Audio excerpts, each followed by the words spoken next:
بسم الله الرحمن الرحيم. الحمد لله رب العالمين، والصلاة والسلام على نبينا محمد وآله وصحبه أجمعين. صالانا عالمي إسلامي تاوري أو دروجة جوريين كخواي جورا لقرآن بيروس سندي بخواردوا كزانيان أفرمون وليال عشر مادام ماني أو دشويان أو دروجة كخواي جورا لدي إلا دروجي حاجيان بسر مسلمانان داديني أو دروجة جوري كوا مناسك حجي تدايا وعبادتي زور جوري خواي جوري تدايا والروجي عرفي تدايا كجورتين دعاء عرفيا وهروها قرباني كردني تدايا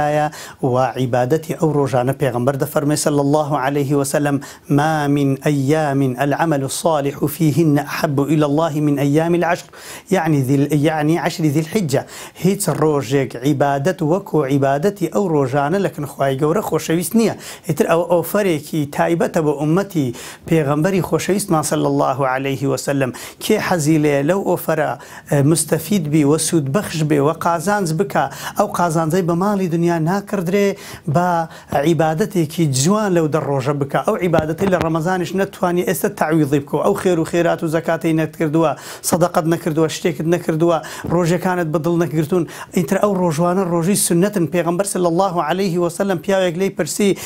بسندي صحيح بسندي حسنة لكن إمام أحمد هاتو كافرمي بيغمبر فرمي صلى الله عليه وسلم أي الأعمال أفضل؟ قال عليك بالصوم فإنه لا مثل له. بالروجو ببن تنك قرب الروجو بعبادتك كان يترد في ذكره لا يشديك الحديث يشديك بيغمبر صلى الله عليه وسلم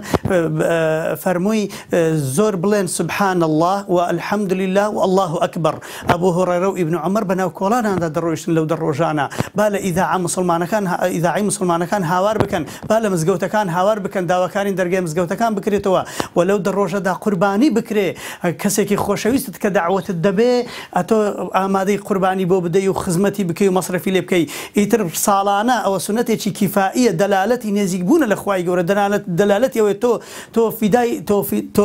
دتواني شت في دابك الأخوة يقول مالي خد في دابك روحي خد في دابك شو كلا بيغمر يام برسي صلى الله عليه وسلم جهاد كردنش لو دروج لعبادتي أو دروجان خير ثانية فرمي ولا الجهاد في سبيل الله مجر كسك خرج بماله ونفسه بمال نفسه خوي خوتوشي مخاطرة بك توشي خطريات بك هيك نجرته إن نفسك وإن مالك نجرته شيء به أجرنا عبادتي هيك كاتك لعبادتي أو دروج خير ثانية خوي يقول موفق ما بك خوي يقول توفيقهم لا يبدأ. والسلام عليكم ورحمة الله وبركاته.